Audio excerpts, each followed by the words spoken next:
Hi, this is Amanda Castillo for Style Kindly. Today I'll be taking you through my vegan beauty routine, showing you how I create a minimal makeup look. This look is perfect for those days where you're working from home or those days where you're just laying on the couch watching Netflix. No matter the occasion, this makeup look is definitely a go-to for me.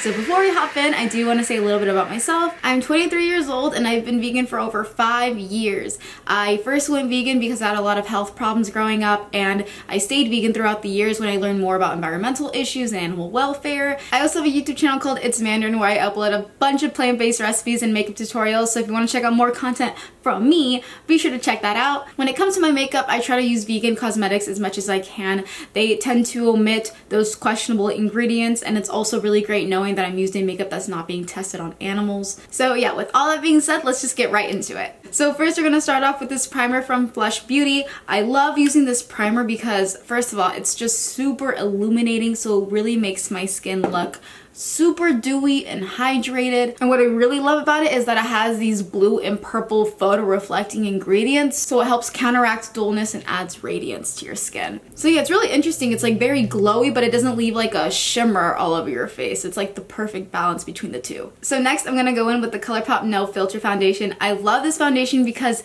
it's easily buildable. It starts off kind of lightweight, but then you could add more product and it doesn't get really cakey. So I usually just use one pump. That's just enough to get the coverage that I want on my skin. So I'm going to zoom you guys in so you can get a better look. I'm using the shade Medium 100. It's really easy to blend, you guys, so I definitely recommend this foundation for beginners or honestly anyone that just wants a lightweight look. So yeah, I kind of just dot it all over my face. Then I grab my sponge and then I'll just dab it all over my face. So yeah, you can definitely go in with a brush if you prefer to apply your foundation that way. This is my preferred method, but definitely do whatever floats your boat. Next, I'm gonna go in with the Too Faced Born This Way concealer. This is my absolute favorite concealer. I've been using it for years. I love it because it's very pigmented. It's also really easy to blend. And on top of that, if you love taking photos, this does not flash back. So it's definitely a winner for me. Yeah, I'm just gonna apply it like this. And yeah, kind of just dot it wherever I think the foundation didn't do the trick, you know? Just any blemishes that are peeking through or anything that, I don't know, just doesn't look very even. I like to wait a few seconds, then I'll go in. I usually do the under eyes last, so I'll just go around my face. I feel like I always look so weird when I blend out the under eye. I'm just like, how do I make this look not scary?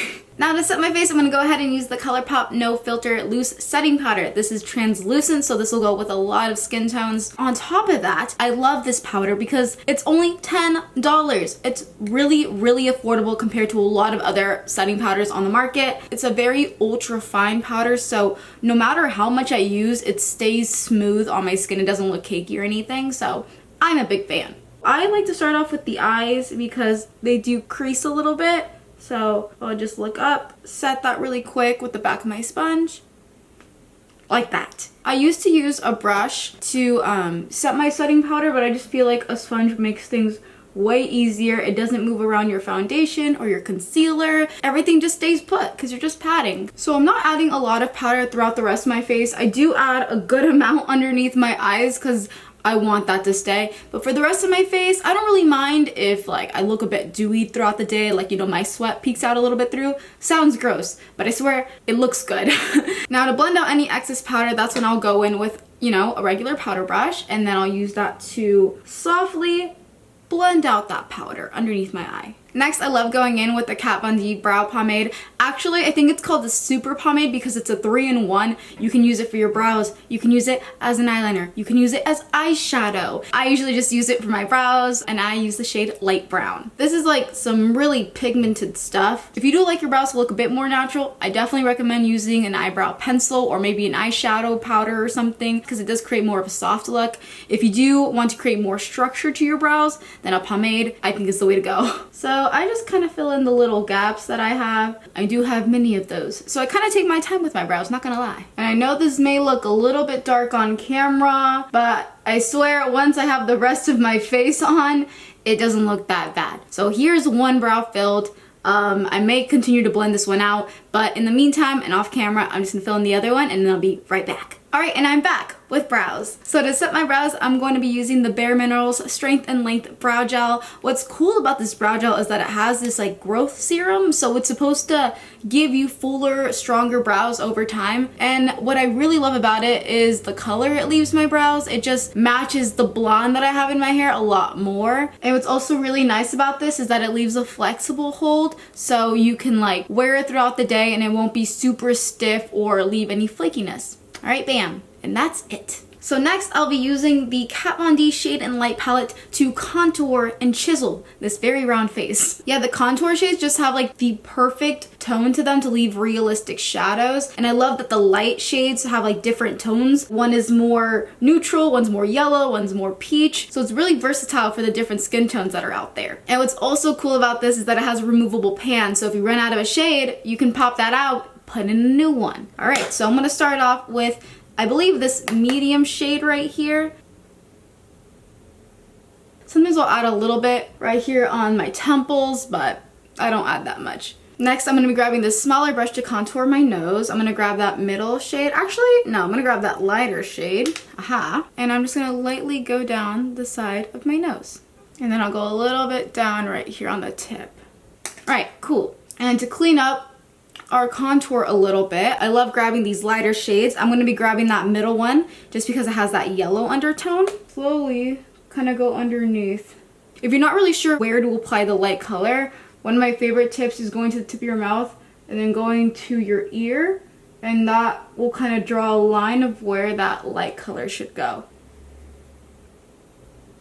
So next I'm going to be using the Tarte Double Dewy Beauty Cheek Blush palette. This has 3 different shades. It has 1 shimmer and 2 matte. I really like this palette because it has colors that are just perfect for your everyday look. I'm going to grab this one right here. So where you apply blush really does change how your face looks overall. I just like adding it more to the back of my face. Since I have a very round face, I don't want to apply blush in the center because that'll focus everything to the center of my face. I want to bring some attention back here. This really just takes practice, testing out different ways to apply your blush and seeing what you like more. Okay, next I'm going to be going in with the Becca Cosmetics highlighter. These pressed highlighters are by far one of the most popular on the market right now. I just have the color Prosecco Pop. Really, really pretty if you have like yellow and olive undertones. This will honestly look pretty with anybody, but I think if you have like those golden undertones, like this will really just help out bring out your natural glow. So I kind of just like tilt my face, see where the light hits it the most, and kind of just add the highlighter right there. What I love about this is it doesn't have like huge flecks of shimmer. It's like a very luminous glow. So it's like not very like in your face. So yeah, you probably can't see that very well. That kind of sucks. But just know, in person, it's a very natural luminous glow. And then to highlight other points of my face, I'm going to be grabbing this smaller brush. I love adding highlighter right on my brow bone, in my inner corners for sure, and then sometimes on the bridge of my nose, and then here on the sides. And cool, that's it. So next I'm gonna go ahead and prep my eyes for some eyeshadow. I don't wear eyeshadow every day. It just depends on how much effort I really want to put in. But today I'm gonna, since we're doing a full-on little tutorial, might as well add some eyeshadow. So I just like, do a little swipe here and there. All right, I know I may look a little crazy, but I swear everything will look more normal once we add eyeshadow. So for eyeshadow, I'm gonna be using the Violet Voss little mini palette. I don't know what it's exactly called, but we'll add the information somewhere for you guys. It has your neutral colors, it has like a coral pop of color, and also has like a shimmery shade. So it really has everything you need to create a beautiful minimal look or some sexy glam, depending on what you're going for. So first I'm going to grab this shade Silk. It's just like a taupe nude color, and I'm going to use that to really set that concealer I added, just so it doesn't like, get super sticky for the other colors. I'm going to be grabbing that color Teddy. It's more of a darker brown, so I'm going to see how pigmented it is. I may have to go in with a lighter shade. We will see. Okay, definitely a little pigmented, but you know what? I think we can make it work. So what I'm really going for is a simple brown smoky eye, nothing too crazy, and actually not very smoky. I don't know why I said smoky. And this is, you guys, is probably one of the easiest eye looks you can do because I'm only going to be using like 2 or 3 colors, really simple. Next, I'm going to be grabbing this champagne color, which I'm so excited to see how it looks like on my lid. But yeah, this is probably one of my favorite looks to do. I mean, just a little bit of shimmer on the lid, some brown on the crease, and then you are good to go. It looks like you put in so much effort, but it's literally like 3 colors that you're using. If you want it to pop a lot more, you can use your finger and then go on top, like dab it on. It'll be way more shimmery, but you know, I just want like a little bit of a shine. I don't want something super in your face. And now I'm gonna be grabbing this smaller dome brush and that same brown color that we used earlier, and I'm just gonna use that to kind of go underneath my eye. And this will kind of help balance out the shadows from up top. Alright, next I'm going to go in with mascara. I love using 2 different ones, and I'll explain why. So first I'll go in with the Bare Minerals Strength and Length Mascara. What I really like about this mascara is that, you know, it claims to grow your lashes over time, and on top of that, it just makes your lashes look long instantly. It's pretty great. It's like you don't really have to wait. Next I like to go in with the Tarte Maneater Mascara. Some people may think it's extra to use 2 mascaras. I'm just a big fan, okay? The other one I think is more lengthening. This one adds that extra volume that I need. I don't add too much of this mascara because at this point I have enough. So, you know, I just add a little bit more. Okay, now to finish off the look, I'm going to be using my 2 favorite lip products for like my everyday natural little lip combo. First, I'm going to start off with this Flush Beauty lipstick, and this is in the color Yum. It's pretty much my lip shade, but better. Every time I use it, it just brings life back to my lips. And then to top it off, if you're like a glossy girl like me, I like using the ColourPop Luxe Lip Oil, and this is in the color Hot Shot. And there we go. Alright guys, and this is it for today's look. I hope you enjoyed the video. If you did and want to try out this look for yourself, be sure to tag us on Instagram at LiveKindlyCo and stay tuned for more exciting style content coming your way. If I used any of your favorite products in this video, or if you have a product yourself that you want to share down below, please let us know down below in the comments. We'd love to know. And with all that being said, I'll see you guys in the next video. Bye!